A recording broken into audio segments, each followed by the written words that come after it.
What is up, fellow Bulls fans? Welcome to the Bulls on the Ride podcast, coming at you with a new video. And man, in yesterday's game, it was a very disappointing home opener for the Chicago Bulls. The Bulls actually lose 128-96 in their home opener against the Cleveland Cavaliers. And man, I don't have too many good things to say about this game. This game was a disappointment. It's no better words to say than that. This game was a complete and utter disappointment. What are you all doing? What are the Bulls doing? Like, I understand that we played the Wizards Friday we played the Wizards on that Friday in Washington. Then we had our first home opener at home. So the Bulls could have been tired from travel or whatever, but play with some type of energy, play with some type of heart, like you want to impress the fans at home. Like, I don't understand why this team disappoints the fans. Like, there are games where we just completely show that we are and can be a top team in the East when we beat the Miami Heat on the first game. But then we have games like this where we lose to the Cleveland Cavaliers, who just came into our building and just completely dominated us. Like, we let Donovan Mitchell. I mean, I'm not discrediting Donovan Mitchell because he is an all-star. He is a proven player in the playoffs. But we let Donovan Mitchell come in and drop 32 points on us. 9 rebounds, 8 assists. We let Kevin Love, who's a veteran, who's been on this team for a very long time, hit 5 for 6 threes on us. And not even mentioning, Robin Lopez came off the bench and gave them 12 points.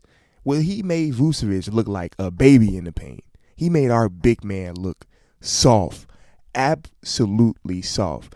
And don't even get me started on Patrick Williams. I don't even know what to say about Patrick Williams. I don't know what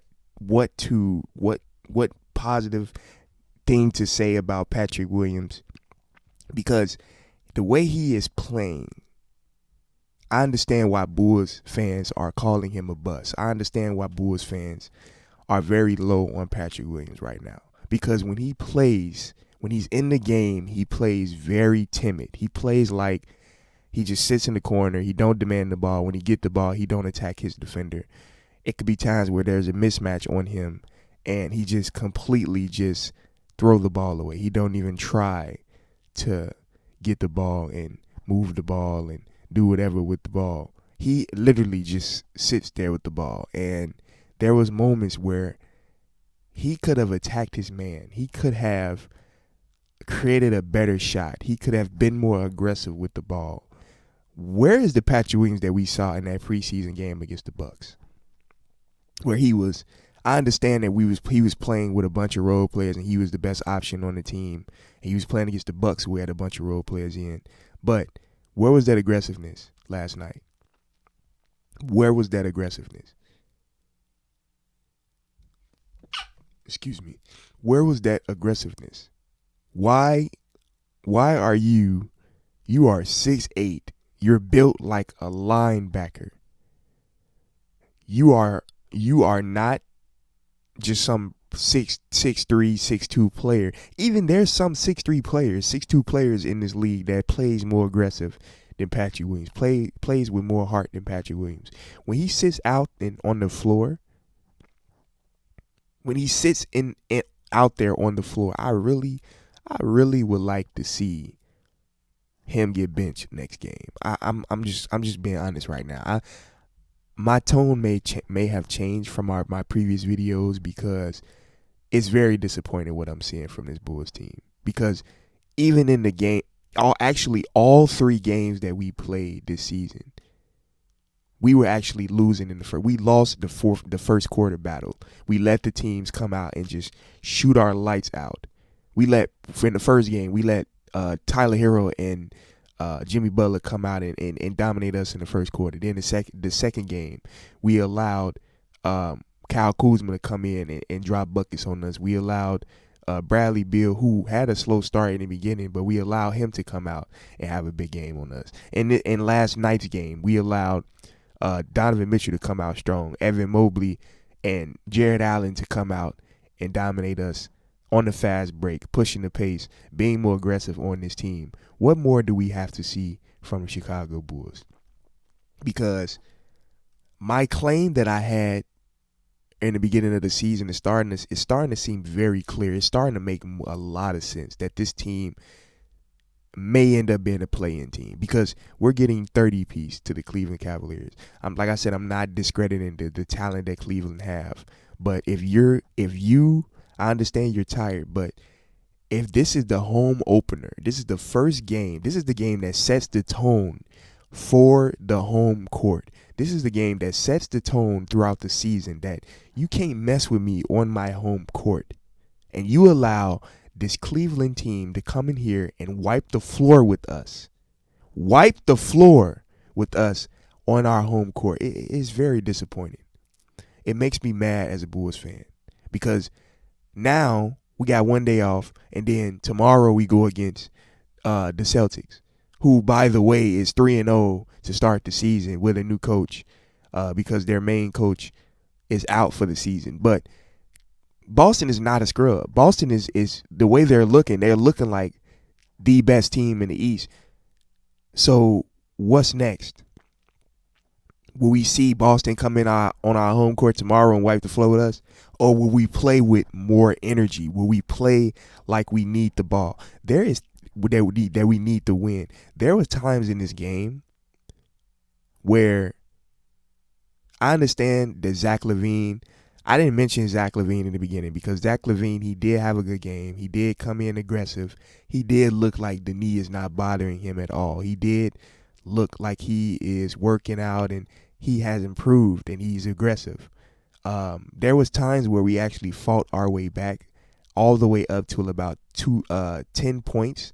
They had a 10-point lead on us. I believe it was in the third. And then that's when the momentum changed. The momentum shifted. But there was times in this game where the offense just looked dead. The offense looked dry. Like, where's the ball movement that Billy Donovan has been preaching? It's been multiple games now where the Bulls are not moving the ball. They are not being aggressive on the offensive end, moving the ball, finding the cutters, swinging the ball, allowing the players in rhythm to shoot, not just pulling threes, not just pulling up from three and shooting the ball. But where is the ball movement? Where is how DeMar DeRozan, where's the offense that we saw in the preseason? Because in the preseason, I believe it was the Denver game when we saw DeMar DeRozan was getting to his spots a lot faster. He was not just settling. He was not wasting the shot clock and dribbling the shot clock out. But there was times where in the preseason where DeMar DeRozan, he was getting to his spots real quick, scoring the ball. If there's times he can't get his shot, somebody cutting, he passes to the cutter. Or there's times where there's an off-ball screen or a floppy play that happens when someone comes off a screen while DeMar DeRozan has the ball and that person is wide open for the shot. Where's those plays? Because we're seeing the Bulls just stand still, allowing DeMar DeRozan to ISO, or allowing Zach Lavine to ISO and go to the paint, or whatever he does. Where is the ball movement? Because Boston is not going to play with us tomorrow. Boston, if Boston sense that we are not aggressive and that we don't want to win that game, Boston is going to stomp on our necks tomorrow in our home court. And it's very sad, but that's the truth. Because what is going on? What is going on? You beat the Heat, but you lose to the Cleveland Cavaliers. What is going on? By 30 at that. What is going on, Chicago? I'm not even going to go over the individual stats. I'm not going to go over how each player played, because all I got to say about the Bulls is that Zach Lavine played good for his first game back. And Patrick Williams sucked. I'm just going to say that. Like, Patrick Williams sucked. Dalen Terry came out and played. Marko Simonovic, he played a little bit. He only took one shot. But that's all I got to say. I'm not finna go into deep detail about the Bulls stats, how they played, because they played atrocious. It's just plain and simple. They played atrocious. So, like the video, subscribe. I hope tomorrow's game is not as disappointing as this game, and I won't have to come on here and just sound like I'm not interested. But stay tuned for tomorrow's Bulls game and the recap from that game.